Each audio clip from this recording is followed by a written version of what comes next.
হ্যাঁ ভাই, দেখো না ভাই কিভাবে বসছে। হ্যাঁ, তুমি এভাবে বসছো কেন?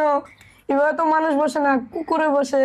হ্যাঁ, তুমি আমার এইভাবে বসেটাকে কুকুরের সাথে তুলনা করছো। আমরা তো কত সুন্দর করে বসে খাচ্ছি, তুমিও আমাদের মতন বসো। তোমরা হয়তো জানো না, তোমাদের বসা থেকে আমার বসাটা হাজার গুণে উত্তম। কি বলো, এই বসাটা উত্তম? কি করে এই বসাটা বলে উত্তম? কি হয়েছে, তোমরা হাসাহাসি করতেছো কেন? হুজুর দেখেন না ও কিভাবে বসছে। ওর বসা নিয়ে হাসার কি হলো? এটাই তো আমাদের নবী করিম সাল্লাল্লাহু আলাইহি ওয়াসাল্লামের সুন্নত। হুজুর এইভাবে বসা সুন্নত। সুন্নত নিয়ে হেসো না। আজ যে সুন্নত নিয়ে হাসছো, কাল হয়তো এই সুন্নতই তোমাকে জান্নাতে নিয়ে যাবে। হুজুর সত্যি যদি এটা সুন্নত হয়ে থাকে, কাল থেকে আমরা সবাই এভাবে বসে খাবো ইনশাআল্লাহ। হ্যাঁ, এই সুন্নতটি আমাদের থেকে বিদায় নিচ্ছিল।